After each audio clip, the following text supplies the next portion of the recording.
Nazir Sindh high court मुख़्तलिफ़ university में गैर कानूनी उहदनि ते वेठल अमलदारनि ख़िलाफ़ दाख़िल दरख़्वास्त ते फ़ैसिलो महफ़ूज़ करे वरितो आहे। महिराण ऐं शहीद अलाबख्श सुमरो यूनिवर्सिटीज़ में OPS ऐं डेपुटेशन ते वेठल अमलदारनि ख़िलाफ़ दरख़्वास्त ते ॿुधणी थी आहे।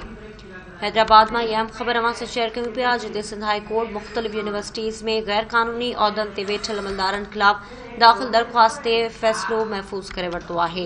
महिराण ऐं शहीद अलाबख्श सुमरो यूनिवर्सिटीज़ में OPS ऐं डेपुटेशन ते वेठल अमलदारनि ख़िलाफ़ दरख़्वास्त ते ॿुधणी थी आहे।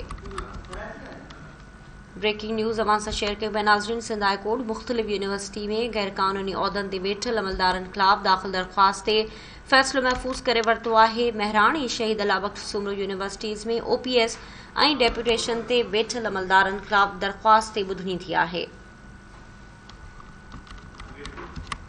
नाज़रीन, हैदराबाद में यह अहम ख़बर अवां सां शेयर कयूं पिया, जिते सिंध हाई कोर्ट मुख़्तलिफ़ यूनिवर्सिटीज़ में गैर कानूनी उहदनि ते वेठल अमलदारनि ख़िलाफ़ दाख़िल दरख़्वास्त ते फ़ैसिलो महफ़ूज़ करे वरितो आहे। महिराण शहीद अलाबख्श सुमरो यूनिवर्सिटीज़ में OPS ऐं डेपुटेशन ते वेठल अमलदारनि ख़िलाफ़ दरख़्वास्त ते ॿुधणी थी आहे। इन जा तफ़सील मालूम कयूं था। असां राब्तो कयो हैदराबाद में धरती TV जे रिपोर्टर शबीर अबड़ू सां। शबीर, अपडेट कजो।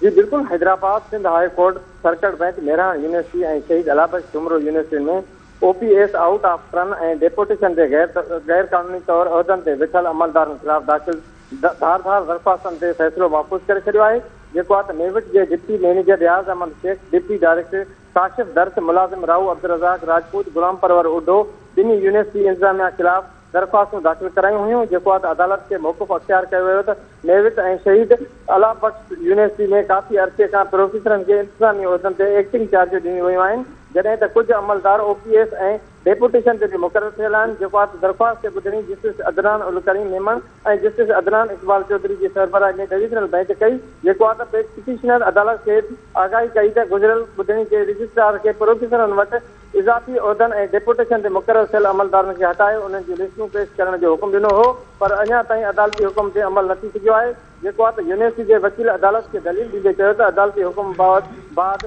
सर्क्यूलर जारी करे OPS डेपुटेशन तोड़े इज़ाफ़ी उहिदा रखंदड़नि खे हटाए छॾियो आहे। फोकल पर्सन मेवट जे रजिस्ट्रार पारां अदालत खे ख़ातिरी कराई वई त असां अदालत खे लिखत में ॾेई रहिया आहियूं त हाणे को बि गैर कानूनी अमलदार यूनिवर्सिटी में मुक़ररु थियल न आहे। पिटिशनर अदालत खे इस्तदा कई त महिराण यूनिवर्सिटी जे खैरपुर कैंपस में ठीक है शबीर, वॾी महिरबानी तफ़सील आहे।